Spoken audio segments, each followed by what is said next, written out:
Thank you for being here, and today is my privilege to present our nation's highest civilian honor, the Presidential Medal of Freedom, to a legendary athlete and a legendary runner, Olympian and true American patriot, former Congressman Jim Ryan. Jim, congratulations. Fantastic.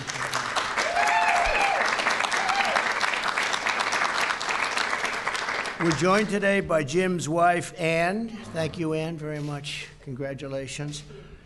And various family members, but his son, where's Ned? Ned, thank you very much. Catherine, thank you very much. And I'm going to ask you to come up and say a few words to both of you, so you better be prepared. We got a lot of news back there. See, I'm being nice today. I don't use the other word in front of the word news. But Jim's journey started with a prayer. After being cut from his church baseball team. I can't believe that. That must have been a bad day, huh? And his junior high basketball team, they probably made a mistake. He asked God for guidance. Jim wanted to know God's plan for him, and he only had one request, that it was something to do with sports. You like sports. That prayer was answered when Jim joined the high school track team. He joined it and had no experience whatsoever. As he said, he didn't really know what he was doing, and he didn't know what he was doing there. In his very first mile race, however, he came in second place to the reigning state champion and a real talented person. Do you ever see him around, by the way? He's still around? Yes, he is. Okay, that's pretty good. He's still saying, what happened? But Jim's first time in running the mile was 4 minutes and 32.4 seconds, so that tells you there's something genetically that's pretty good, right? Because that doesn't happen. 4 minutes, 32.4 seconds, first time he ever ran the mile. That was the last time he ever came in second in a high school race, and after that, Jim was always first. The next year, Jim ran a 3:59 mile and became the first high school athlete in history to smash the 4-minute barrier. That summer, he also competed in the 1964 Tokyo Olympics as the youngest middle distance runner in the world, by quite a bit, actually. In Jim's senior year of high school, he ran against three-time Olympic gold medal winner Pete Snell. He was good, wasn't he, huh? But that was a bad day for Pete. Before the event, Snell reportedly said that he didn't think Jim would really have much of a chance or be much of a factor. Jim soon proved him wrong. With 300 meters left in the race, Jim surged ahead of the pack and swept across the finish line in a fraction. His time, what was your time? 3 minutes and 55.3 seconds. That's not bad, right? It was okay for Not bad. I don't know. What did Pete say? Was he gracious about it? Very gracious. Yeah. But he was a great runner. I mean, he was a great runner. This was also a stand in high school. It right now stands in high school as a record 35 years. It took 35 years to break that record. When ESPN ranked the greatest high school athletes, listen to this. This is incredible. When ESPN ranked the greatest high school athletes of all time, all sports, they listed Jim Ryan as number one. That's not bad for a guy who couldn't make his baseball team, right?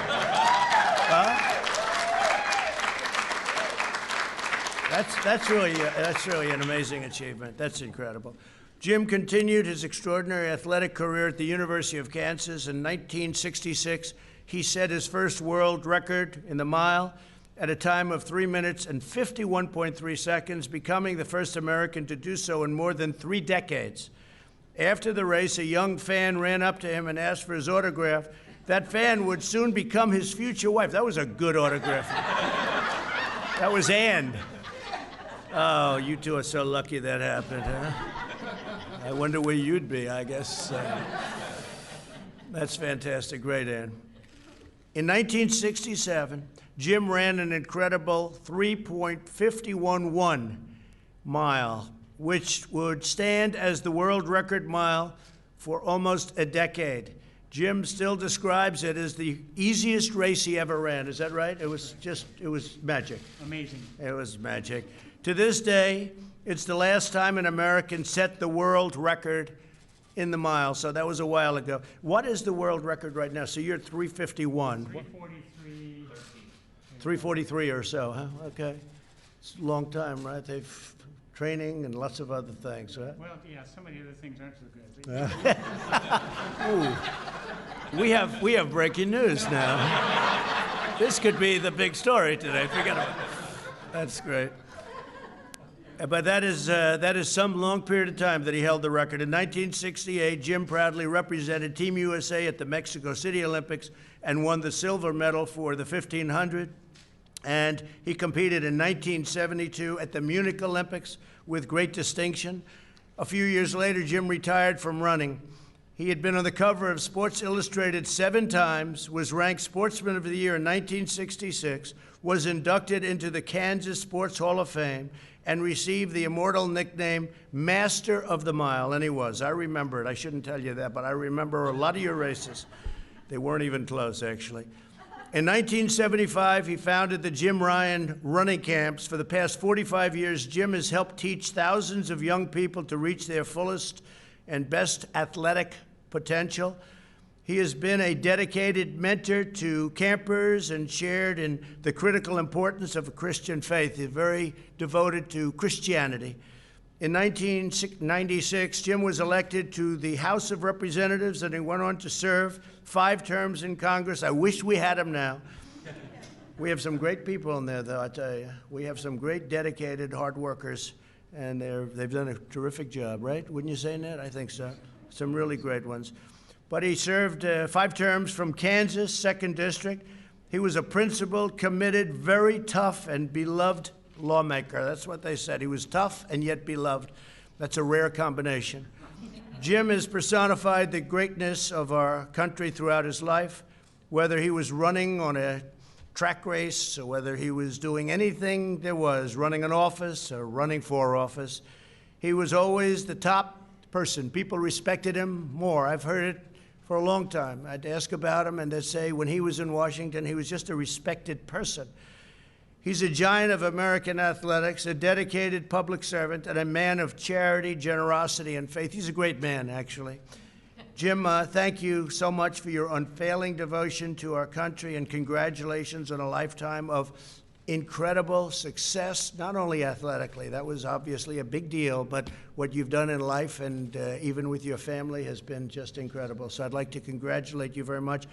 Our children and grandchildren, our dear friends who have traveled far and wide, thank you for bestowing on me this high honor of the Presidential Medal of Freedom. On behalf of them, I accept that and I thank you for this privilege. These achievements we are celebrating began with a simple prayer. You actually talked about that a moment ago. After being cut from the church baseball team, junior high basketball team, and I never made the junior high track team, I began ending each day with this simple prayer. And by the way, I would throw it out there for you that if you're looking for something, this would be a good way to start. Dear God, I'd like my life to amount to something. I believe you have a plan for my life.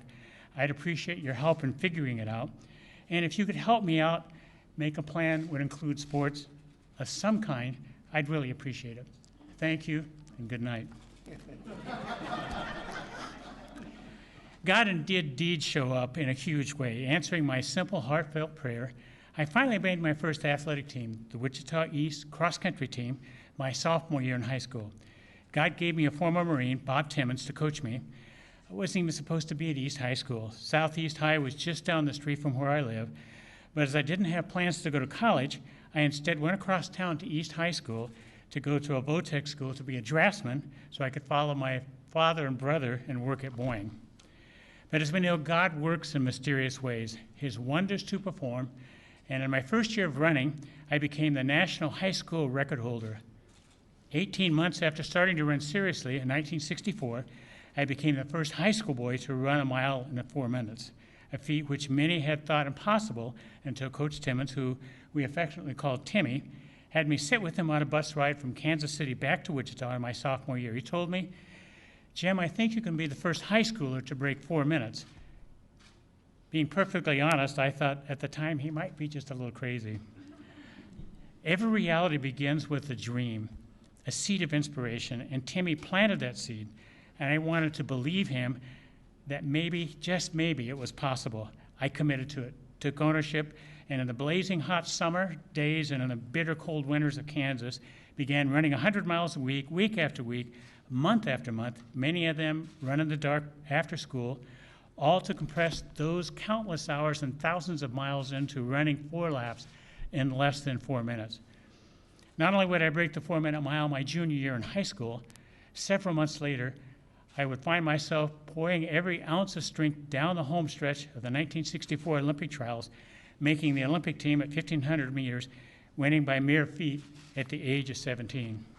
The accolades in my life have exceeded anything I could have imagined. And now, Mr. President, with the Medal of Freedom bestowed on me by truly one of the greatest Republican presidents is such a great honor. Mr. President, you have big dreams for America, ones that echo for me, my old coach. Instill a dream, what could be, and then pursue of everything you have. Your dream of keeping America and the American Republic great and then making her greater is an epic and noble pursuit. My wife, Ann, our daughter, Catherine, our son, Ned, and Becca, and our 4 grandchildren, along with our dear friends present today, join you in the pursuit of helping make this a reality. Mr. President, it may surprise you, time diminishes us all. I no longer run 4-minute miles. In fact, I'm not sure I can run a 4-minute half mile. And while the applause and cheers of men fade, nothing can take away from me those moments when I was young and full flight down the final backstretch, the wind in my face, wings on my feet, powering away from my opponents. There was a purity in those times when my mind overcame a tired body, and for those few glorious moments, I would slip the bonds of the physical and I was free. I had won, and I look back now, realizing my running career was a celebration. There's no doubt in my mind that we were all made for a purpose. I was made to run. I was also made to glorify God in all that I do. So in my words and in my actions, I celebrate that purpose and will do that always to His glory. Jim Ryun is a world-class athlete and a highly respected former member of Congress. As one of the best middle-distance runners of all time, he is the last American to hold the world record in the mile run. He proudly represented the United States at the 1968 Summer Olympics, earning a silver medal in the 1,500-meter race. Following his success on the track, Mr. Ryun channeled his patriotism into a noble career in public service, representing the 2nd Congressional District of Kansas for more than a decade, distinguishing himself as a principled conservative. The United States proudly recognizes Jim Ryun for his meritorious contributions to our nation.